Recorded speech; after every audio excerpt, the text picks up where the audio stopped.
Olá, bom dia, boa tarde, boa noite. Meu nome é Ronald Paiva, sou aluno de Iniciação Científica da UFRJ. Sou orientado pelo professor Daniel Graceschi e hoje falarei um pouco sobre o meu tema de iniciação científica, que é fotoeletrocatálise com nanopartículas bimetálicas dopadas sobre óxido de grafeno. Para iniciarmos, a apresentação seguirá esses 4 tópicos. Seria nanociência e nanotecnologia, uma abordagem geral sobre o tema. Em 2, por que nanopartículas bimetálicas de ouro com paládio, onde esse seria o material que elas são constituídas. Em 3, por que do óxido de grafeno. E 2 e 3, os números em vermelho serão corroborados também demonstrando a metodologia de síntese do material, as técnicas de caracterização e seus resultados. E 4, por último, qual o objetivo desse material, essa pesquisa, o que fomenta, o que motiva de forma principal a pesquisa. Comecemos então pelo 1. Uma abordagem geral sobre a área. A nanociência, os nanomateriais pode ser caracterizado como materiais que estão na escala de 10 a menos 9 ao metro, onde suas características físico-químicas são diferentes ou aprimoradas em relação ao seu respectivo macroscópico, onde é uma área muito interdisciplinar com várias aplicações de caráter tecnológico. Passemos agora para uma visão geral sobre o material. Introduzimos que é um material híbrido, com objetivo ambiental, renovável e econômico, onde esta seria a aparência da nanopartícula bimetálica, formada por um caroço central de ouro recoberto por uma camada de paládio, que somada à direita à folha de óxido de grafeno, podemos formar um material no centro, um nanomaterial híbrido, formado por nanopartículas bimetálicas dopadas sobre a folha de óxido de grafeno. Passamos então agora para os conceitos do material. Comecemos pelo caroço central de ouro. Ele tem uma propriedade chamada ressonância plasmônica superficial, que é o seguinte: quando irradiamos a nanopartícula de caráter esférico de ouro com uma onda eletromagnética na faixa do visível, ocorre a equalização da frequência dos elétrons da nanopartícula com da onda eletromagnética incidente, tendo assim elétrons livres no meio racional ou para outra aplicação que esteja sendo utilizada. Passemos agora para a camada de paládio, objetivo catalítico. Paládio é um catalisador muito conhecido nas reações orgânicas e também de organometálicos. Então, o objetivo na nossa aplicação é deixar a reação mais rápida. Em terceiro, por último, o óxido de grafeno. Interessante introduzirmos que o óxido de grafeno tem a característica de ser um material semicondutor, ou seja, existe um certo band gap entre sua banda de valência e sua banda de condução. Notemos que quando irradiamos a nanopartícula com a onda eletromagnética na faixa do visível, ocorre o salto do elétron da sua banda de valência para sua banda de condução. Posteriormente, existe uma tendência ao elétron voltar para a própria banda de valência na nanopartícula, visto seu nível de maior estabilidade. Agora, quando dopamos essa nanopartícula metálica sobre o óxido de grafeno, material semicondutor, a banda de condução do óxido de grafeno se torna um patamar com alta favorabilidade para retorno do elétron, então, tendo assim mais elétrons livres no meio racional e otimizando a aplicação como um todo, deixando ela mais cinética.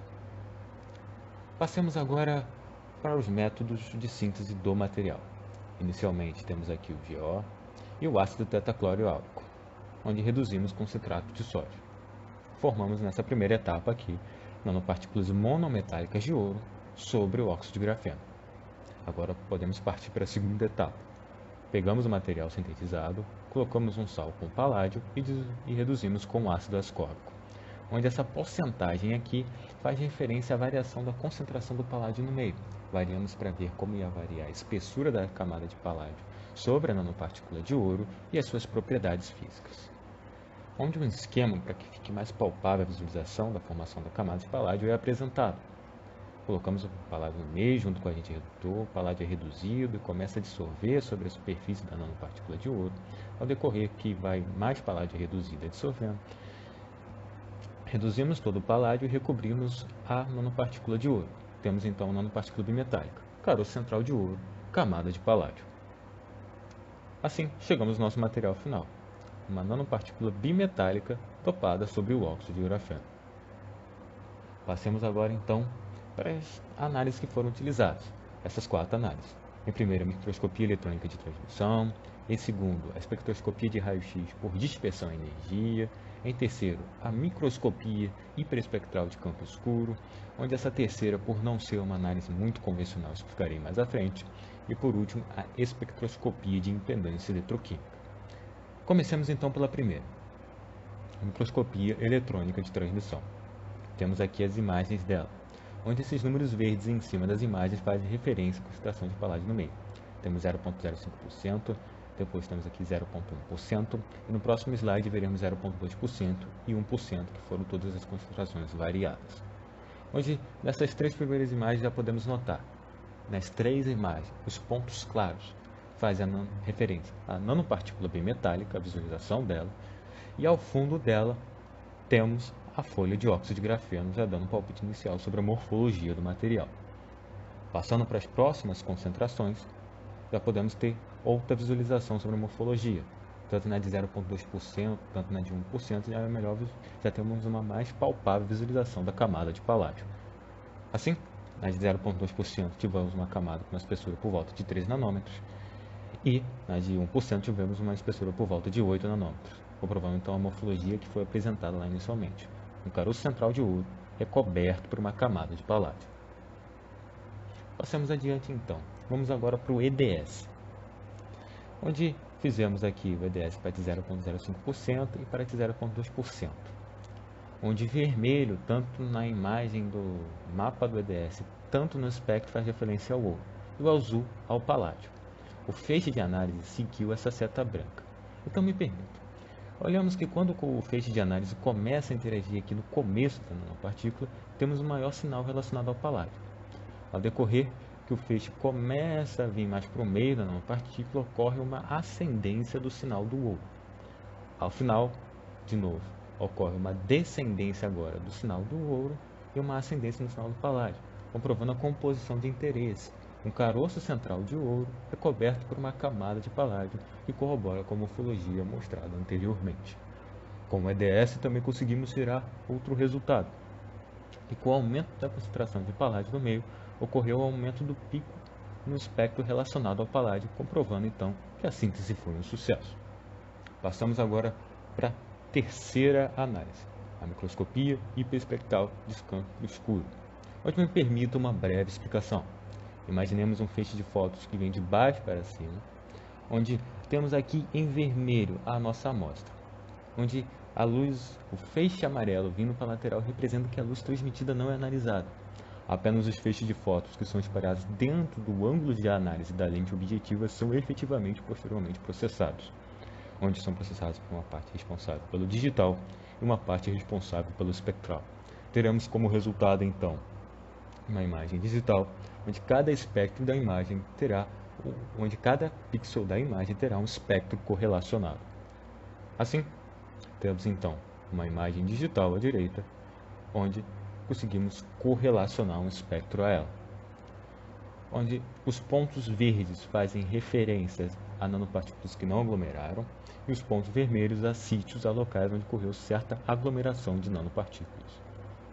Passemos agora então para as imagens feitas nas várias concentrações, desde a de menor até a de maior concentração. Foquemos aqui na de 0,2%. Pensamos numa analogia como uma cidade ou como uma ilha vista do espaço. O contorno dessa cidade, o contorno dessa ilha, é o contorno da borda da folha de óxido de grafeno. E os pontos claros sobre a cidade, sobre essa ilha, são as nanopartículas bimetálicas. O que podemos retirar dessa microscopia? Passemos agora. Vamos pensar no exemplo que havia dito anteriormente. E pegamos os pontos verdes e vermelhos, nanopartículas sozinhas e locais que ocorreu certa aglomeração. Pegamos mais de 100 pontos e conseguimos fitar um espectro, onde podemos tirar dois pontos interessantes sobre esse espectro. Inicialmente, a faixa de interesse. Notemos que desde a de menor porcentagem até a de maior porcentagem, todas estão na faixa do visível, que corrobora o que foi apresentado lá nos conceitos inicialmente. Temos mais ou menos aqui de 500 até 700 e poucos nanômetros. O segundo ponto é o alargamento da banda. Notemos desde a menor porcentagem, quando vamos subindo para de 0,1, 0,2 e posteriormente 1%, ocorre o alargamento da banda. Esse alargamento da banda está relacionado à maior transferência de elétrons, transferência de carga do caroço central de ouro, posteriormente para a camada de paládio e, por último, para a folha de óxido de grafeno. Então, criamos uma região com caráter negativo e na nanopartícula com caráter positivo, asseverando então que o material tem as características necessárias também para aplicações em reações de caráter redox. Passemos agora para a quarta e última análise, a espectroscopia de impedância eletroquímica, onde essa impedância é feita através da aplicação de um potencial alternado em diferentes frequências e com isso conseguimos medir a resistência à passagem do elétron, onde depositamos o nosso material sobre esses eletrodos para fazer as análises, onde olhamos esses dois espectros aqui apresentados. Em cima temos feito somente a impedância, embaixo a impedância com a iluminação do LED verde, onde tanto em cima, tanto embaixo, temos o óxido de grafeno só com nanopartícula de ouro e o óxido de grafeno com nanopartícula bimetálica, ouro e paládio. Onde notamos uma certa diferença aqui. Ocorreu uma diminuição de, vamos dizer, como referência, nesse raio dessa semi-elipse, que seria mais ou menos a aparência desse espectro. E essa diminuição desse raio está relacionada à diminuição da resistência à passagem do elétron. Notemos que no espectro de baixo ocorreu impedância com a iluminação do LED verde.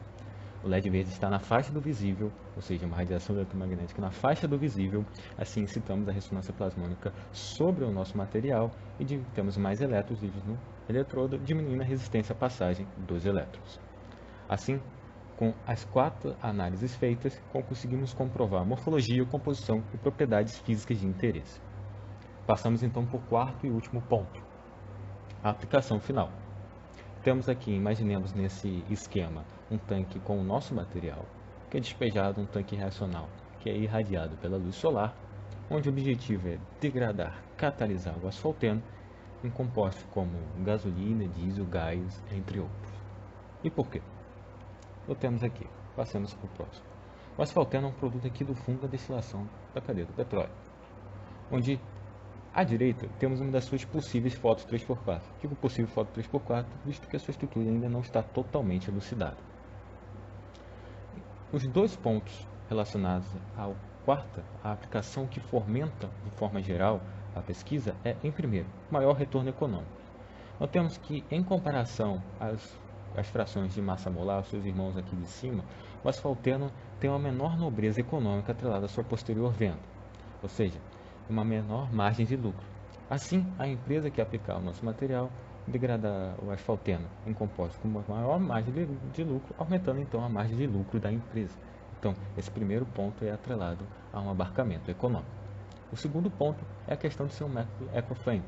Notemos que utilizamos a radiação eletromagnética na faixa do visível, temos então um grande expoente à luz solar, ou seja, uma energia renovável, assim diminuindo os impactos sobre o meio ambiente. Assim, o que podemos concluir é que a síntese do material foi bem estabelecida, a morfologia, composição e propriedades físicas de interesse foram elucidadas e, como perspectiva, é o tópico 4, a aplicação na degradação do derivado do petróleo, o asfalteno. Assim, muitíssimo obrigado a todos os ouvintes e colaboradores, e este é o contato do grupo.